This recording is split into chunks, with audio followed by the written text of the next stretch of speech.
Hi, this is Dina with Pretty Productive. Welcome back to my channel. If you are new, thank you so much for joining us. Please subscribe and hit the alert so you'll know of all future videos. So I'm going to start today with just a moment of truth. Last month, well, really still this month, but June was such a bad month for me. And I'm not really sure why. I'm not sure if it's just all the stress of what's going on right now. I'm not sure if it's my first month without credit card debt, so I went a little crazy. I don't even know what to say, but it was an epic fail, and we're gonna move on. And what I'm going to show you today is what I'm doing to fix the situation so I don't have another month like I just had. So let's get started by first recapping June, and you're gonna see exactly what I'm talking about.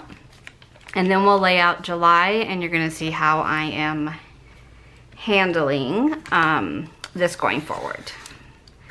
So if you've watched my videos for any amount of time and you've listened to me talk about money, you know that I'm an emotional spender. This month was off the charts for emotional spending. So I know there's a lot going on right now, and I understand that, but I truly feel like I used it as an excuse. And I'm very disappointed in myself, but I'm gonna extend grace and move on because I can't undo what I've done. And I'm gonna fix it for going forward. So if you ever find yourself in a similar situation in a budgeting fail, give yourself grace, move on, go forward. You can't go back. So for, and this is the kit that I'm using for this month. And this is from our shop, Pretty Productive. So it comes with the full washi, the thin washi, the budget strips, and then also the budget headers. I've got most of them laid down, but there's some additional ones on here that I have not laid down yet. So paycheck number 1.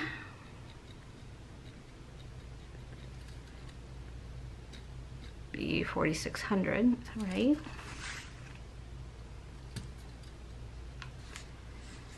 Oh my gosh. I just switched some of my benefits around, so I'm estimating my check will be similar, but I'm not 100% sure.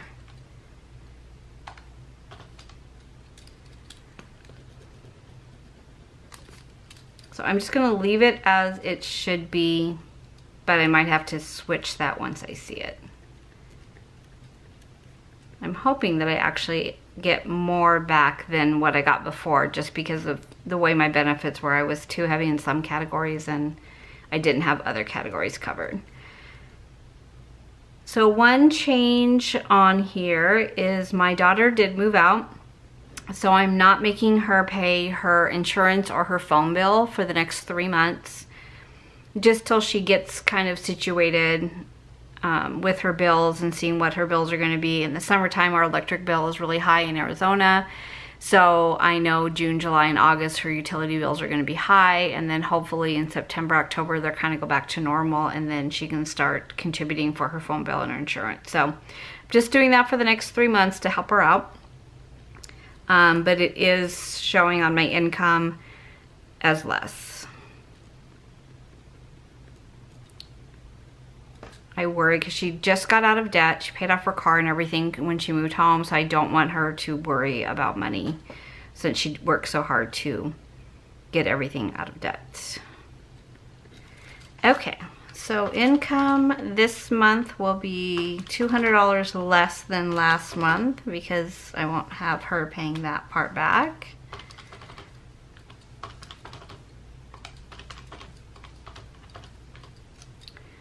So 10134. So my husband and I are both very fortunate in that we are able to work at home. He did take a slight pay cut so that they could keep some staff, but we don't budget his income now. We save that, and this is his retirement and my paycheck. So that's just being put away, so if he doesn't want to work next year, he doesn't have to. We're not dependent on it. And then for my sinking funds, I'm actually gonna go to here. So if you have not seen this sheet before, it is my budget layout sheet. And if you purchase from our shop, pretty productive on Etsy and you request this, you are welcome to have it free of charge. Just put a note to seller that you would like this. I can either send it as a paper copy, or if you would like as an Excel file, I can send you that as well. Okay, our mortgage is $3,300. Our HOA is due this month. It's $219. No, not. It's now $220. My cell phone bill I have received is $318. Telephone bill is $45. Internet is $100. Netflix is $15. I have received my water bill, and it's $167. So it did come down a little bit from last month, but not very much. Electric I have not received, and I'll show you where I kind of come up with that number. Life insurance is $106. Auto insurance is $303. Gas bill I have not gotten. I'll show you where I come up with that number. And pest control, I put away $30 a month for that. Subscriptions, so most of this does not change.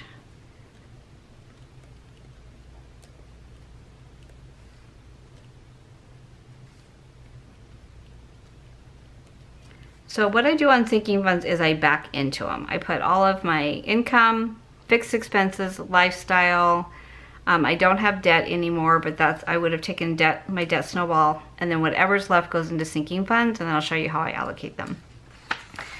And then let me go back and grab these two bills. So at the beginning of the year, I actually looked up all of the bills that were yearly and wrote them into here. So last year for the month of June, so for July, I paid for electric $334. I'm surprised at that. For gas bill was $26, and that's natural gas, it's not car gas. I'm gonna bring that up because there's more people at home this year than there were last year, and June actually wasn't too hot of a month, but I'd rather estimate high and then be pleasantly surprised than have to reallocate because it's larger. And I'm gonna put 30 for natural gas because that's been about what it's been running. Okay, now when you look at this month, it's actually gonna be a 5-week month. So when I look at my cash envelopes, I need to budget for 5 weeks instead of 4. Because when you look at how the paychecks fall, and my husband and I both only get paid once a month, and it is at the beginning of the month. So it'll be 1, 2, 3, 4, and then we won't be paid again until the 5th week. So it's gonna have to be a 5th week budget, which means there's not gonna be very much that goes into sinking funds, is what that means. Okay, so let's look at cash envelopes. So for giving, I normally budget $400, I'm going to put $500. Groceries, normally it's $500, I'm gonna go to $600. Eating out is normally $200, I'm gonna go to $300. My allowance is normally $50 a week, so I'm gonna put $250. Entertainment, recreation, I'm just gonna put $100, and we'll talk about that later. Household, I'm gonna put $100. Personal care, $100. Medical co-pays, I've been doing $200, and I've pretty much been paying that each month. Craft supplies, this category, this is my problem child. I'm the problem, but this is where the category it is. So I'm just gonna put $100, and that needs to stop. My Etsy shop I don't budget for anymore. It completely stands on its own. And then we'll back into sinking funds. So if I add up, when I say the income was, let me re-add it.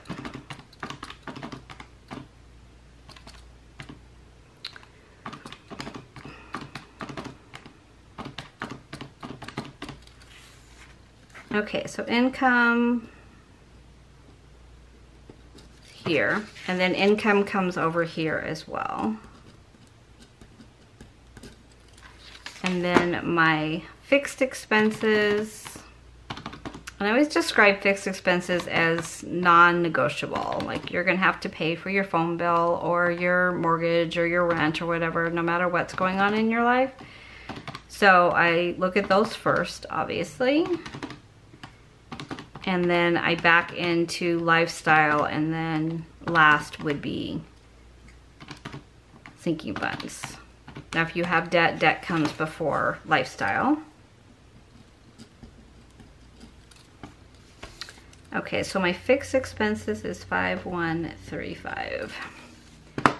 And then currently, okay, that's what I didn't add on here. Clothing.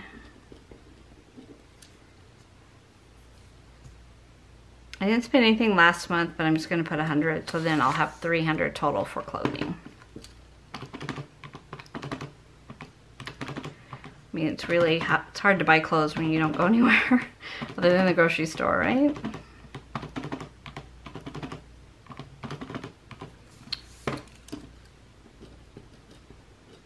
So $23.50 is what I have for lifestyle. Okay, so that gives us 10,013. Let me see, 5135 plus 23.50, 74.85. So that gives me 26.49 for sinking funds. Let's make sure it adds up.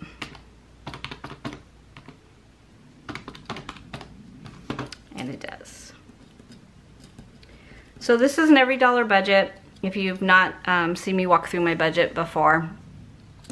So you take your income, you take your fixed expenses, plus your lifestyle, plus any debt that you have, payments, and that becomes your total. You subtract that from your total income, and whatever's left over can go into sinking fund. So if you have not yet established your $1,000 emergency fund, you do that first. And then from there, you start to think about sinking funds as far as what do you know that's coming up that you're going to need money for. And then that goes into a separate savings account for sinking funds. So for me, my sinking funds are at Capital One 360, and it's a savings account. I do use one credit card that I pay off every month, and that's my Capital One. And the sinking funds are attached to that credit card. So if, for an example, I know that for Story Camp, the money is in that fund. When I go there in October, I'll use my Capital One card to pay for the hotel. That's the only thing I have left to pay for. And then I'll just transfer the money from that account onto my card. So I just, one less step. You can't spend it because it's there. It takes 3 days to transfer back to your account, or 5 days. So I just find it safer there. And I'm making more interest on these sinking funds than they were in my credit union. So that was just kind of another plus to keeping them at Capital One 360. Okay, so this is what we have to work with when we start to divvy out the sinking funds. So this is where I really went off the rails last month. Normally I move my sinking funds at the end of the month, and which, you know, is normal because you want to know what you're going to spend yet in your sinking funds before you commit to moving the money there. Otherwise you're moving money back and forth. But I spent it instead of moving it. So for Story Camp, the balance is $800, and this is a conference that I'm going to in Eugene, Oregon. It's Allie Edwards. I'm so excited. But my balance is $800. I did not fund that because that is complete. My goal was $800. And so my new balance is $800. So for fitness, I have $100 in that. I did not fund it last month. I'm going to join the gym when it opens, but right now it's still being built, and I'm not really sure when it's going to open, so I'm just kind of waiting on that. So for my medical, I put $100. My medical copays is kind of my every month, so I'm trying to build up my medical deductible. We do have a medical savings account that's separate, so I don't really need to have one attached to my account as well. But whatever's left in the copay, if there's ever anything left of the $200 of copay, that will start to go into here. I'll just move the money at the end of the month. I haven't had that opportunity yet where I've had extra money in that. So my vacation fund is probably the only one that I didn't touch is at $18.20. I don't know if my trip is gonna go or not in September, we'll see. Gifts and Christmas is at $13.86. So I was supposed to put in $500. I spent $314 of the $500 that I was supposed to put in on birthdays, Father's Day, which I totally did not budget for. So that's why I have a gifting fund. And so I put in $186 that was left of the $500 from last month. My computer fund was $670. I was to put in $300. I did not because my daughter ended up giving me her laptop that I had bought for the shop because she got a different one. So I'm not gonna buy a computer anytime soon. So I just kind of left that money and then I end up spending the money, the $300 I was supposed to put in there. My emergency fund was at $1,000. I was supposed to put in $2,432. I did not. I put in $1,000. It's just bad. Oh wait. This is why I use erasable pens, by the way. So the balance is $2,000. So our regular 3 to 6 month emergency fund is in a different bank. But I personally wanted to have 3 months of my paycheck attached to this, our household account. So that is what this emergency fund is. So it's above and beyond the one that is like safely tucked away. And I just wanted it something that I could access really quickly. So if, you know, we need to replace our air conditioning unit, which is $10,000, the money would be there and we wouldn't have to go into our other savings account. So that's just kind of the way my mind works. So that is what this is. And I don't know what to tell you about we just won't talk about it anymore. And I'll just talk to you about how I'm gonna fix it. Let's talk about that, because I like that one much better. So I think probably the questions I get the most are about sinking funds and getting like started, getting the ball rolling. And so sinking funds kind of come into play once you've kind of got your snowball rolling so that you don't have to continue to go into debt. So anything that you know that's coming up, it could be a vacation, it could be car repairs, it could be medical bills, kids camp, kids school, anything that you know, a big insurance bill, like some people pay their car insurance on quarterly or monthly or yearly, anything like that that you know you have coming up that you will struggle with to pay that. I look at Christmas as always a sinking fund because I know about how much I'm going to spend, and my Christmas sinking fund isn't just for the gifts. It's for parties, it's for decorations, it's for activities. Anything that has to do with the holiday goes into that sinking fund so that when December rolls around, I'm not stressing because I'm not prepared. So I try to have $2,000 in that account, if not a little bit more, just so that I don't use a credit card. If I do use a credit card, it's all paid off. So for me, Christmas and gifts are a big part of what we do as a family. There's a lot of birthdays in my family, so I always want to have that money set aside. And then things like replacing the computer, which you know eventually you're going to have to do. I'm starting to save now for when that time comes. And then emergency fund is just that, something that comes up. Okay, so that is kind of a snapshot of what sinking funds are. So let's decide how we're going to spend the money. So story camp is paid for, fitness, no, medical, no, vacation, possible, gifts or Christmas. I have a really big birthday month this month. So I know whatever I put in this category, it's not going to go into the sinking fund. Most of it will be spent. But I think what we'll do is I'm going to put 1,000 here, because I'll probably spend $500 or $600 this month. I have 2 sisters, my daughter, my sister-in-law, my brother-in-law, my boss, a lot of birthdays in the month of July. So I'm going to put 1,000 of the $2,600 that we have left to spend, And then I will change that out when I go ahead and move the money to what I actually spent in that. I'm not going to put money in the computer fund this week, so the rest will go back, actually this month. So $16.49 is going to go into this. So what I'm going to do differently this month is I'm going to go ahead and move this as soon as we get paid. So if it's not in my account and I don't see it, I can't use it. That's my theory. Instead of waiting and spending it like I did this month, I'm just going to move it so that it's out of sight, out of mind. The Christmas and gifts though won't move until the end of the month because I need to know what am I going to spend for birthdays and everything around that. And then what's ever left over from that $1,000 will go into the sinking fund at the end of the month.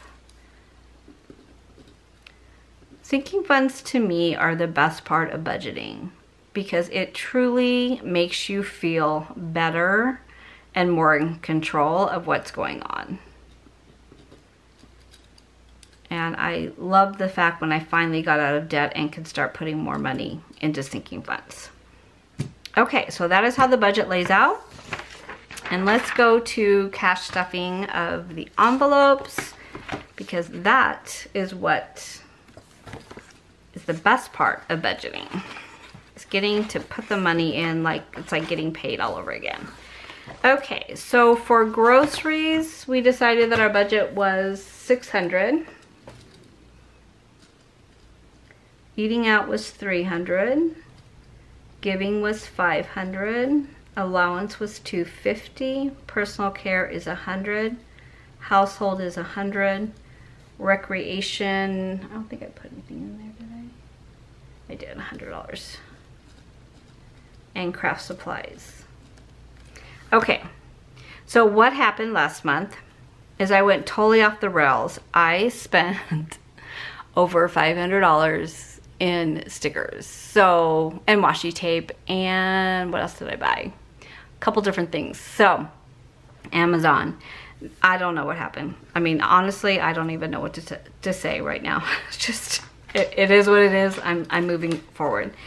So this month, what I decided to do is instead of taking out money for household, recreation, craft supplies, I went and purchased a Visa gift card, and I put $500 on here.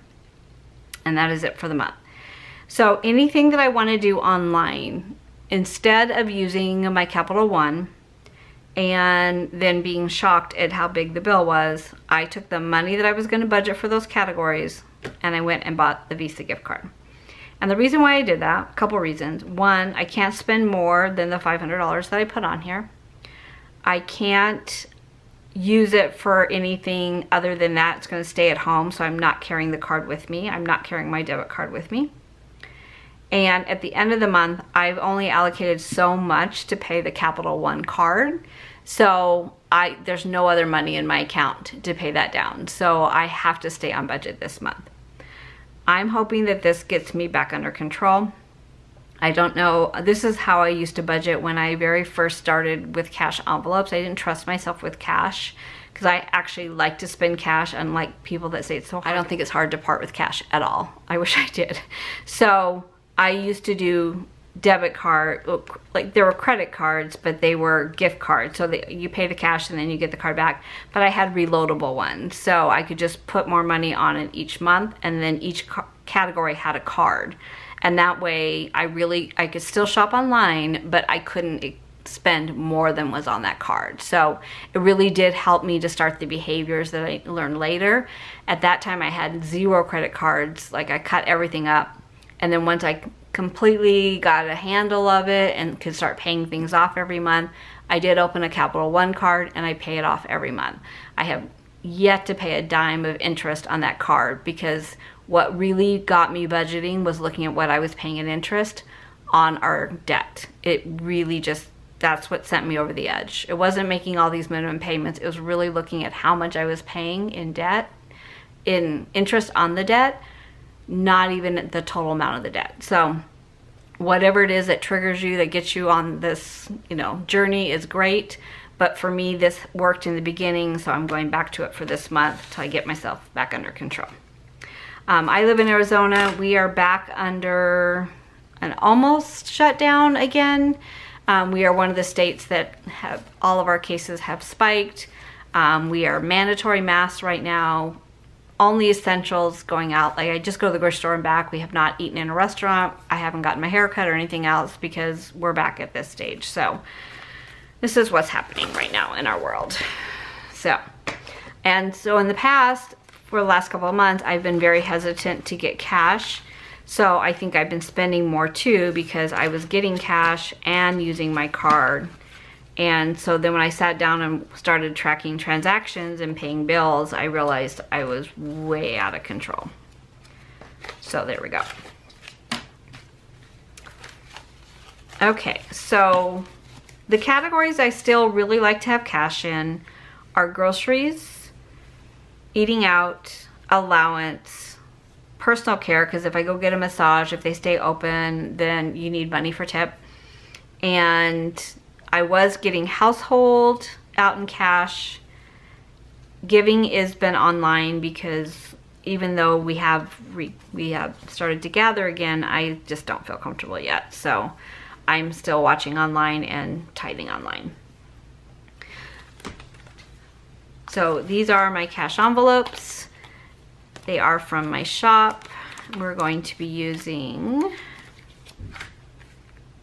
personal care, groceries, not household, not craft supplies, not recreation, not giving, allowance, and eating out. Okay, so these are the 4 that we're going to be using. Let me take out my receipts from before.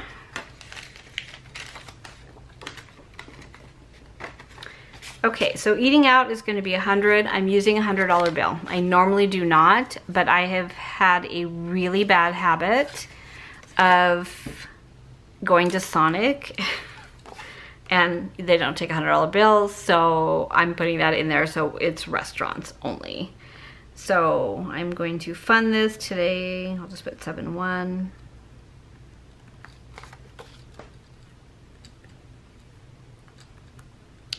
Now, I don't know if I ever went, in groceries, I spent $209 last month. My budget was $200, so I'm just reusing the card right now.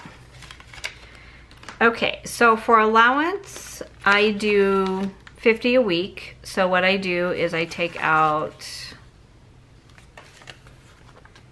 50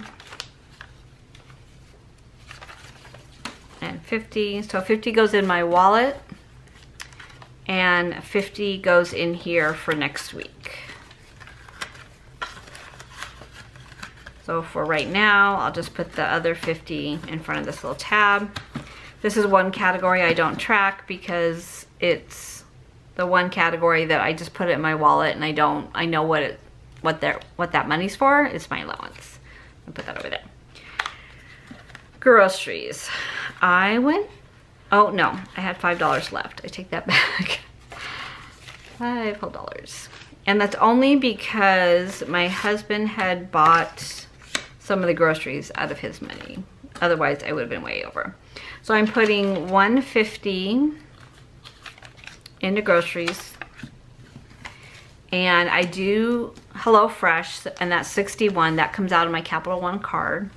And what I've gone through the month, so there's going to be 2 different times that I pay for HelloFresh this month, and they're the next 2 weeks. So I've already paid for one, so I'm going to take that out of this budget. Today, unfund. But I do like to have cash for the times where you just need to run to the store and grab a few things and not, you know, use my card and pay it back and everything. So $150 is going into groceries.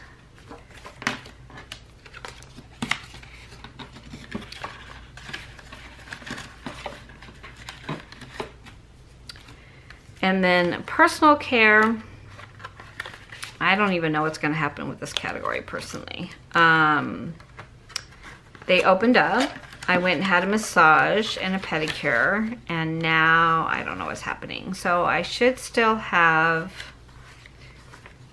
8, 9, 10, 11, 12, 13, 14, 15. Okay, so I still have 15 from last month. I'm gonna just take this money and put it to the side.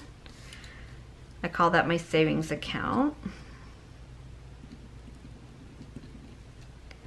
I'm gonna put $100 in. And that should be 60, 65, 70, 75, 80, 85, 90. 1, 2, 3, 4, 6, 7. Okay, so there's 100. So for this category, I like it to be broken up so that I have cash to tip. My massage comes out on my membership, but then sometimes I upgrade it, or I want to go get, well, I know I need a haircut and a color really bad, but I don't know if that's going to happen right now. I'm going to put that into my personal care. So this money over here goes into this category that I call savings. So whenever I have money left over, I stick it in here. Then I use it if I need to, which this month I did. If not, then it just builds up, and then eventually I take it back to the bank. So sometimes people do a $5 challenge, so any $5 bills goes into savings, or they'll do, you know, a daily challenge, whatever it is. I've done that in the past, but this month it's just going to be whatever's left in my envelopes will go into here at the end of the month. And then the rest of these will just go back into my binder.